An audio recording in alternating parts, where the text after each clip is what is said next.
अस्सलाम वालेकुम dear viewers, I am Mohammad Umar और आप देख रहे हैं channel solution of mathematics. Viewers, आज हम लोग क्लास 9th मैथमेटिक्स एक्सरसाइज 6.5 का क्वेश्चन नंबर 2 स्टार्ट करने लगे हैं। क्वेश्चन नंबर 1 हमने प्रीवियस लेक्चर में किया, बहुत आसानी से हमने सारे पार्ट्स को सॉल्व किया। हमने साइड्स को मालूम किया, ट्राइंगल की, राइट एंगल ट्राइंगल की साइड्स को मालूम किया। किसके ज़रिए मालूम किया हमने बेटा? हमने ट्रिग्नोमेट्रिक रेशियोज के ज़रिए फाइंड आउट किया। ओके, अब देखते हैं कि इस क्वेश्चन में वो क्या डिमांड कर रहा है। क्वेश्चन नंबर 2 में कहता है कि find the unknown sides and angles of the following triangles. कहता है आपको एक ट्राइंगल दी गई है, ओके, आप उसमें जो अननोन साइड है उसको फाइंड आउट करना है आपने, और आपने एंगल्स जो अननोन है वो भी फाइंड आउट करके देने हैं। बेटा हमारे पास 2 साइड्स गिवन हैं इस वक्त, तीसरी साइड हमें मालूम करना है। अगर हमें 2 साइड्स दी जाएं और तीसरी साइड हमें मालूम करना हो तो हम किसका यूज़ करते हैं? पैथागोरस थ्योरम का। तो पैथागोरस थ्योरम की हेल्प से हम लोग बेटा सॉल्व करेंगे। मैं यहाँ पर लिख रहा हूँ by using Pythagoras theorem, Pythagoras theorem. बेटे पैथागोरस थ्योरम ने क्या कहा था? पैथागोरस ने क्या कहा था कि हाइपोटेनस का स्क्वायर ले लें, ये इक्वल होता है बेस का स्क्वायर प्लस परपेंडिकुलर के स्क्वायर के। ओके, ये पैथागोरस ने कहा था, उसकी स्टेटमेंट है ये। अब हाइपोटेनस क्या है हमारे पास? 90 के सामने हाइपोटेनस है, वो क्या है हमारे पास? बी है। बेस कितना दिया हुआ है आपको? 13 का स्क्वायर रूट दिया हुआ है, इसका स्क्वायर ले लें। परपेंडिकुलर कितना दिया हुआ है आपको? 3 का स्क्वायर रूट दिया हुआ है, इसका स्क्वायर ले लें। तो बेटा बी इसका स्क्वायर, स्क्वायर से स्क्वायर रूट क्या हो जाएंगे? कैंसल। 13 प्लस 3 आ जाएगा, तो B square is equal to कितना आ जाएगा हमारे पास? 16 आ जाएगा। स्क्वायर ख़त्म करने के लिए हम लोग क्या लेंगे बेटा? स्क्वायर रूट लेंगे। तो यहाँ पर लिख लेते हैं taking square root on both side. अब दोनों साइड स्क्वायर रूट ले लें बेटा, बी का स्क्वायर, यहाँ पर स्क्वायर रूट आ जाएगा, 16 का भी स्क्वायर रूट आएगा, स्क्वायर से स्क्वायर रूट क्या हो जाएंगे? कैंसल। तो b इज इक्वल टू 16 का स्क्वायर रूट कितना होता है? 4। हमें एक साइड सेंटीमीटर में दी गई है, तो हमारी तीनों साइड्स किस में आएंगे बेटा? सेंटीमीटर में ही आएंगी। तो हमने ये तीसरी साइड को मालूम कर लिया। अब एंगल की बारी आ गई। अब हमें क्या चाहिए? अब देखें ये एंगल तो नॉन है, क्या मतलब? ये हम जानते हैं 90 डिग्री है, जबकि एक ये एंगल अननोन और ये भी अननोन। हमें एंगल ए भी चाहिए और एंगल सी भी चाहिए। तो इसके लिए हमें क्या करना होगा बेटा वो देखते हैं। हम ट्रिग्नोमेट्रिक रेशियो का इस्तेमाल करते हुए इसको फाइंड आउट कर लेंगे बहुत आसानी से।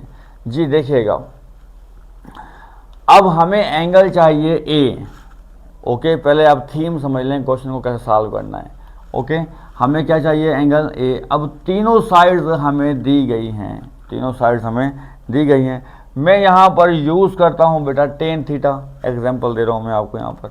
अगर मैं टेन थीटा यूज़ करता हूँ और जो थीटा है वो ए कंसीडर करता हूँ, थीटा को क्या कंसीडर कर रहा हूँ मैं? अब ए। मैं सी भी कंसीडर कर सकता हूँ। जो चीज़ मुझे चाहिए पहले हमने देखना है कि मुझे कौन सा एंगल चाहिए। आप एंगल की सिलेक्शन आपने खुद करनी है। अब मैं पहले ए फाइंड आउट करना चाह रहा हूँ, ठीक हो गया। तो अब क्योंकि मेरे पास तीनों साइड्स गिवन हैं, तो मैं कोई भी ट्रिग्नोमेट्रिक रेशियो यूज़ कर सकता हूँ। साइन भी, कॉस भी, टेन भी, जो आपका दिल करे आप वो ट्रिग्नोमेट्रिक रेशियो यूज़ कर सकते हो। मैं यहाँ पर यूज़ कर रहा हूँ टेन थीटा।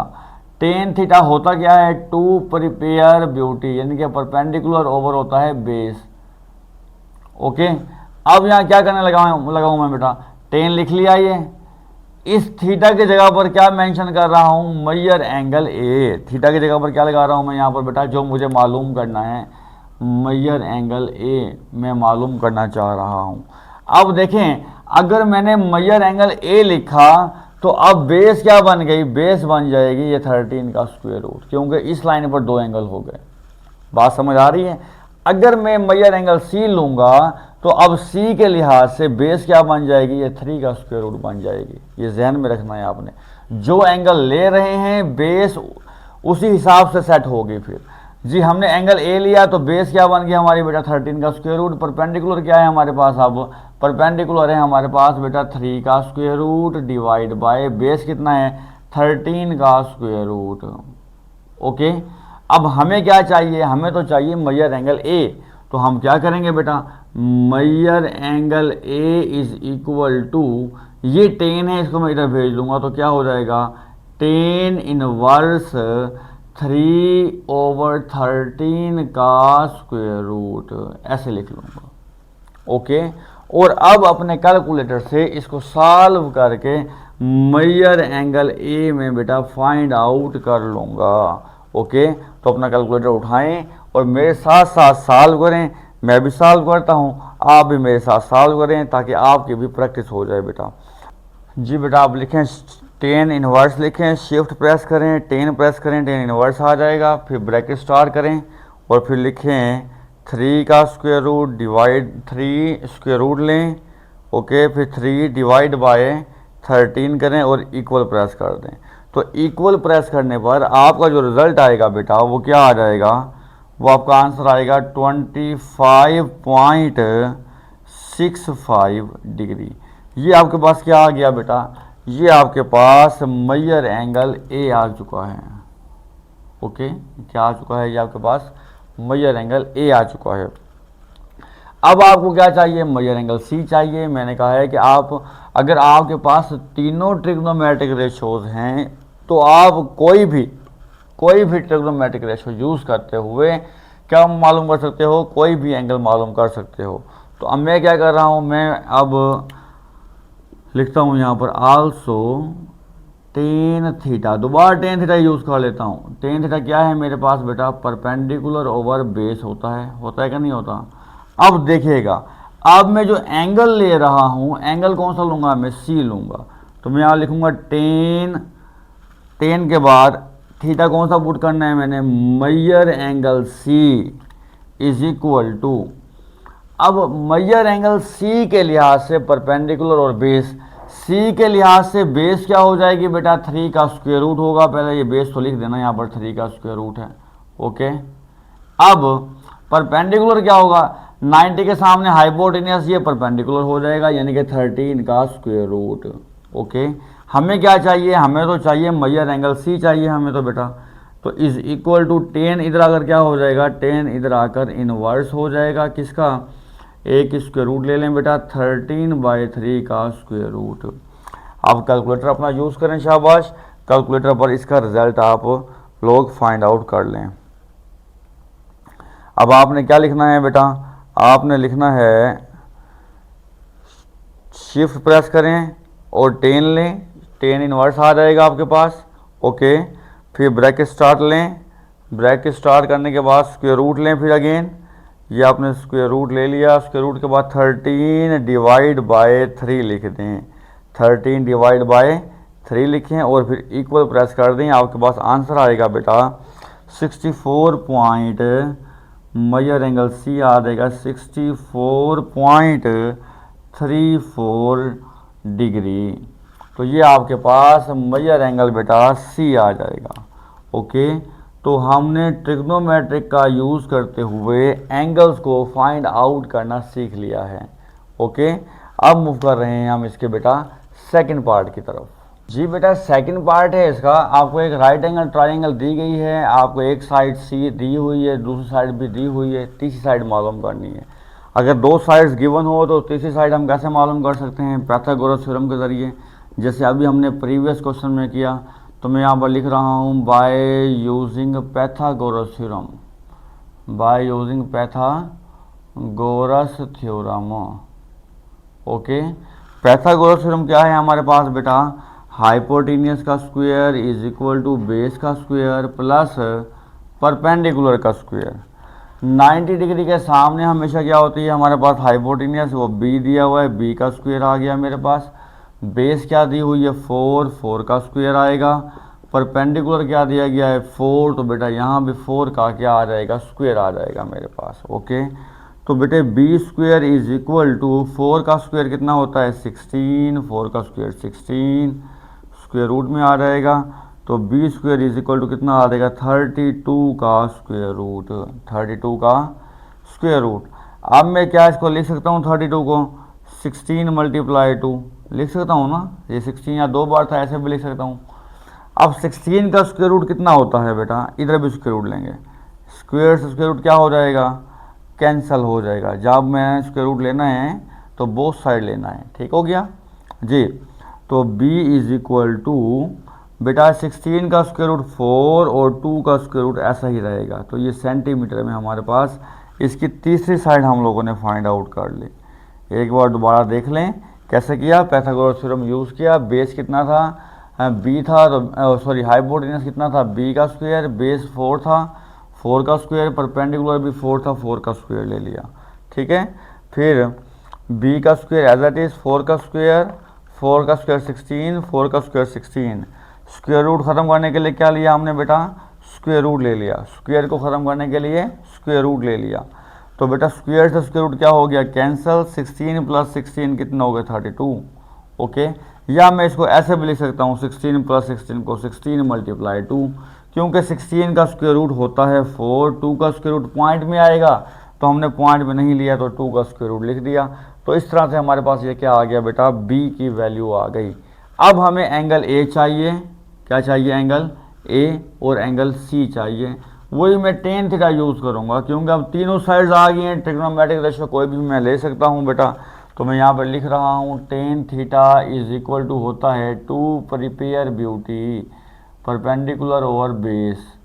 परपेंडिकुलर और बेस का ताल्लुक किससे है बेटा, एंगल्स की सिलेक्शन से है, कि हमें पहले एंगल ए फाइंड करना है। तो मैं यहाँ पर लिख रहा हूँ टेन, और थीटा की जगह क्या लिख रहा हूँ मैं, मैयर एंगल ए।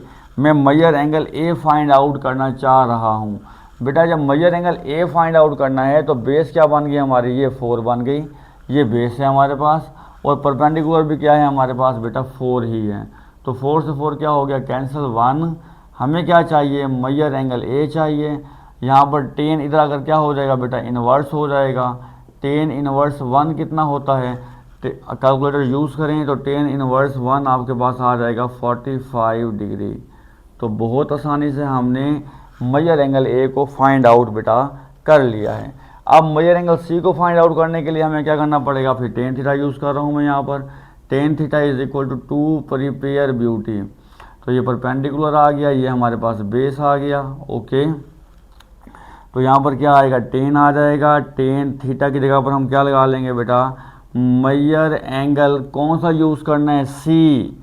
मैं मैयर एंगल सी मालूम करना चाहता हूँ।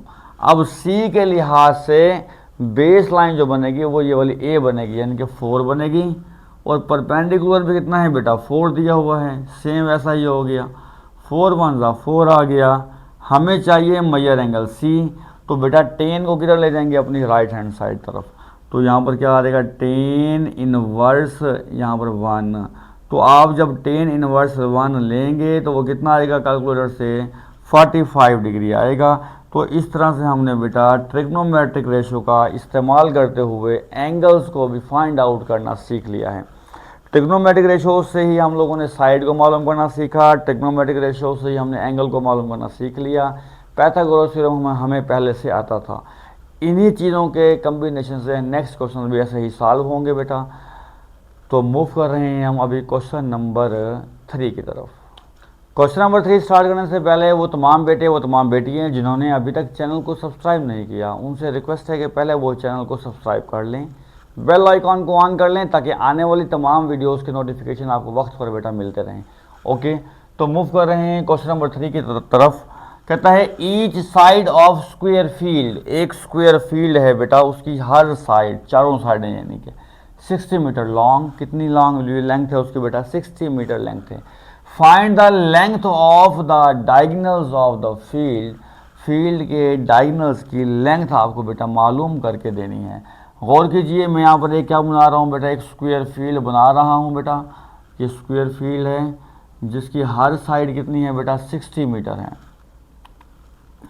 ये ए, ये बी, ये सी और ये डी, ये साइड कितनी है इसकी, 60 मीटर। ये कितनी है हमारे पास बेटा, ये भी 60 मीटर है। ये डायगोनल है इसका। ए को आप सी से ज्वाइन कर दें, ये भी डायगोनल है। डी को आप बी से ज्वाइन कर दें, ये भी डायगोनल है। ये भी 60 है, ये भी 60 है। जब हम स्क्वायर का डायगोनल ड्रॉ करते हैं तो हमारे पास क्या बनती है, एक ट्रायंगल बन जाती है। मैं यूज़ कर रहा हूँ इस वक्त बेटा ट्राइंगल ए बी और सी, ये एक राइट एंगल ट्राइंगल आपको नज़र आ रही है बेटा, क्योंकि स्क्वायर के चारों साइड पर जो एंगल होता है 90 डिग्री का होता है, तो ये राइट एंगल ट्राइंगल है। तो अगर मैं एक डायगोनल की लेंथ मालूम कर लूँ तो जाहिर बात है स्क्वायर में हर चीज़ बराबर है, तो दूसरा डायगोनल भी उतना ही होगा। तो हमें क्या चाहिए, find the length of the diagonals of the field, field के डायगोनल्स की लेंथ चाहिए। तो मैं यहाँ पर लिख रहा हूँ कि मैं वर्क जो करूँगा इन ट्राइंगल, वर्क कर रहा हूँ मैं ट्राइंगल ए बी सी में, ए बी सी में। ओके, अब आप लोग देख सकते हैं बेटा, आपको एक बेस दी गई है, परपेंडिकुलर दिया गया है, ये आपको हाइपोटेनियस मालूम करना है। अगर दो साइड आपको दी गई हैं, तीसरी साइड आपको मालूम करनी है, तो आप क्या यूज़ करोगे, पैथागोरस थ्योरम यूज़ करोगे। तो मैं यहाँ पर लिख रहा हूँ by using Pythagoras theorem, Pythagoras theorem. Okay, Pythagoras theorem क्या है बेटा, हमारे पास हाइपोटेनियस का square is equal to base का स्क्वायर प्लस परपेंडिकुलर का स्क्वायर। बेटे हाइपोटेनियस क्या है हमारे पास, ए से सी है, ये हमें नहीं दिया गया। ओके, इसका स्क्वायर आ जाएगा ए सी का। बेस क्या दी गई है हमें, 60 दी गई है, 60 का क्या लेंगे हम स्क्वायर, प्लस परपेंडिकुलर क्या है हमारे पास, फिर 60 है, 60 का लेंगे स्क्वायर। तो बेटा ए सी हमारा क्या है, हाइपोटेनियस। 36 का स्क्वायर कितना होता है हमारे पास, 3600, सॉरी 60 का स्क्वायर, 60 का स्क्वायर कितना होता है हमारे पास, 3600। ओके, अब स्क्वायर ख़त्म करने के लिए मैं क्या लूँगा, स्क्वायर रूट। अच्छा, यहाँ पर मैं ऐसा लिख सकता हूँ इसको, क्या, ए सी का स्क्वायर रूट 3600 मल्टीप्लाई 2, दो बार लिख लें प्लस कर लें, एक ही बात है ना, एक ही बात होगी। तो ये ऐसे थोड़ा आसान होगा, आगे जाके समझ में आएगी आपको। स्क्वायर ख़त्म करने के लिए हम लोग क्या लेंगे बेटा, स्क्वायर रूट लेंगे, स्क्वायर से स्क्वायर रूट कैंसिल। तो बेटा ए सी का क्या आ गया, ए सी लेंथ कितनी आएगी।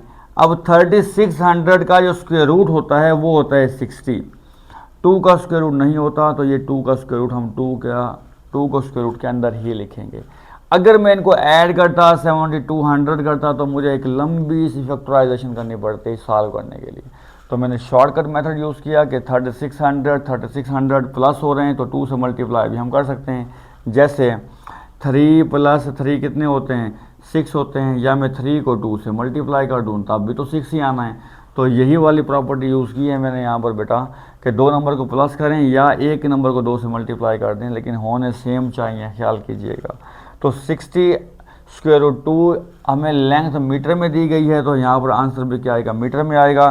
तो डायगोनल्स की जो स्क्वायर फील्ड के जो डायगोनल्स हैं उनकी जो लेंथ होगी बेटा वो कितनी होगी, 60 स्क्वायर रूट 2 मीटर होगी, दोनों डायगोनल्स की। ओके, उम्मीद है आपको क्वेश्चन समझ में आ गए होंगे। अगर किसी बेटे को किसी बेटी को कोई प्रॉब्लम है, कमेंट बॉक्स में कमेंट करके मुझसे उसका सलूशन पूछ सकता है।